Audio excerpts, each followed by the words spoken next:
Right now, somewhere in a market in Oaxaca, a kid is buying a paper cone full of toasted grasshoppers the same way you'd grab a bag of chips. Salt, lime, a little chili, thrown into a taco. To that kid, it's just a snack. Delicious, normal, boring even. Now imagine someone handed that exact same cone to you. For a lot of people, the body reacts before the brain does. A flinch, a step back, something that feels less like a choice and more like an instinct. Here's the part worth sitting with. That reaction feels ancient, universal, like your species is warning you away from something dangerous. It isn't. An estimated 2 billion people around the world eat insects on purpose, and they've been doing it for as long as there have been humans. The flinch you feel isn't the voice of biology. It's the accent of a very specific place on the map. Because on paper, insects should be a food we're fighting over. More than 1,900 species are documented as edible. Gram for gram, dried, a cricket carries more protein than beef and packs several times the iron. Some grasshoppers run as high as 70-something% protein by dry weight. Mopane caterpillars in southern Africa deliver more iron than a steak, and you can eat about 80% of a cricket versus maybe 40% of a cow. Less land, less water, fewer emissions, more nutrition. So the disgust isn't coming from the nutrition label. Something else drew the line between food and not food. And for a long time, people reached for the obvious answers. Every one of them turns out to be wrong. The first guess is the easy one. Insects are dirty, unsafe, disease, but that doesn't survive contact with reality. A farmed cricket is no more dangerous than a farmed chicken. It's raised, processed, and cooked like any other animal protein. Whole cultures have thrived on insects for thousands of years without it being a health problem. Dirty isn't a fact about the insect. It's a feeling about the insect. Cross that one off. The second guess sounds smarter, and for years, even scientists believed it. The idea goes like this. Once humans invented farming, insects stopped being lunch and started being the enemy. They ate your crops. They became pests. So we learned to hate them. Clean, tidy, satisfying story. Then an anthropologist named Julie Lesnick actually tested it. She went country by country, checking whether the amount of farmland lined up with how much people avoided insects.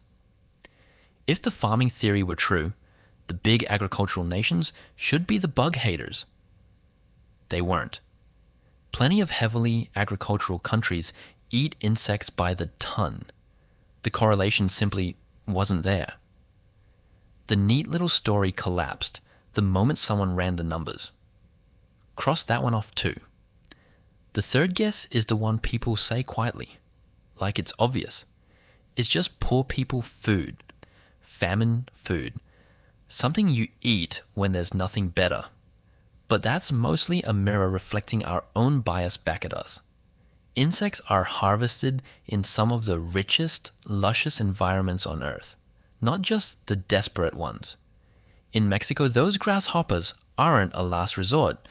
They're a prized regional specialty people pay good money for. Calling it survival food says more about the person saying it than about the food. Cross it off. So if it isn't safety, isn't farming, and isn't poverty, what actually carved the world into people who eat insects and people who gag at the idea? The answer is almost boringly simple. It's a line on a map, latitude. Lesnick found that where you live on the planet predicts whether your culture eats insects roughly 80% of the time. And the logic is brutal in how physical it is. In warm tropical places, insects are big, abundant, and around all year. fat larvae, palm-sized grasshoppers, caterpillars you can actually make a meal out of. Harvesting them is worth the effort. Go far enough north, and that whole equation breaks. In cold climates, insects are small. They're seasonal. They vanish or go dormant the second winter hits them. There's no reliable feast to build a cuisine around. And Europe, the source of the culture that later spread across much of the globe, sits at exactly the wrong latitude for it. Wind the clock back to the Ice Age, and it gets even clearer. The people surviving in that frozen European landscape weren't foraging for bugs under the snow.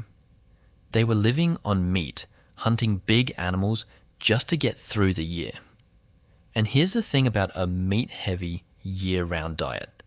You don't need insect protein when you've already got protein walking around on 4 legs. So no tradition ever formed. No recipes, no taste for it. An entire branch of humanity grew up in a place that simply didn't offer good insects and passed down a cuisine shaped by that absence. That alone explains the gap, but it doesn't explain why the disgust spread so far beyond that cold little corner. And this is where the story turns. Because the taboo didn't stay home. It traveled. As European powers spread across the world through colonization, they didn't just bring their crops and their livestock. They brought their idea of what a civilized person eats. And in many places they arrived, there were people already eating insects happily, as they had for generations. That habit got labeled primitive, backward, something to be corrected. In some regions, long-standing insect-eating traditions were shamed, suppressed, and eventually lost. Sit with what that means. The gag reflex a lot of the world now shares isn't some deep human instinct that evolution installed in all of us.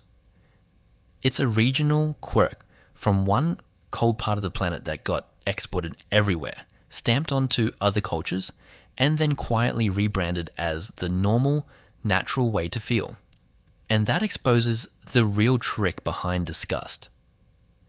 It feels like biology, but it's mostly a story you were handed. What counts as food is a line drawn by culture, and that line moves constantly. Lobster was once considered garbage, fed to prisoners and servants because no respectable person would touch it. Raw fish was disgusting in much of the West a couple of generations ago, and now sushi is in every strip mall. The boundary between delicacy and revolting isn't fixed. It slides, sometimes within a single lifetime. Which brings this all the way back to you. Because here's the part almost nobody wants to hear. You already eat insects. You have your entire life. Look at how food is actually made at scale. Crops grow outdoors, in the real world, full of bugs. It is physically impossible to filter every last one out, so regulators set legal limits for how many insect parts are simply allowed to stay in. A jar of peanut butter can contain dozens of insect fragments per 100 grams. Wheat flour is allowed far more. Chocolate, coffee, ground spices, all of it comes with a legal invisible insect content baked in.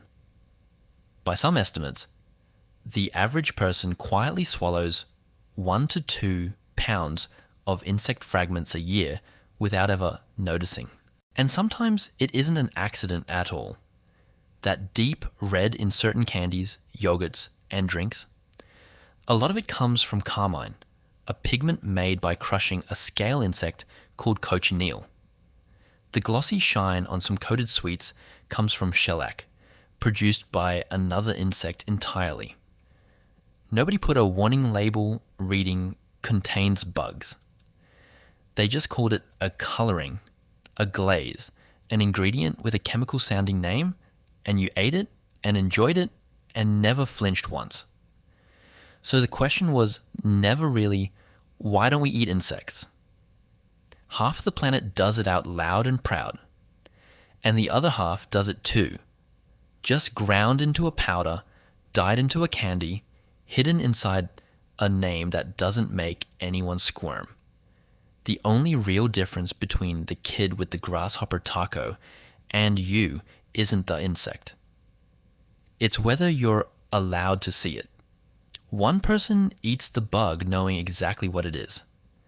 The other eats it convinced they never would. The disgust was never about the insect. It was about the story you inherited about what belongs on a plate. And that story is younger, smaller, and far more local than the flinch in your gut will ever let you believe.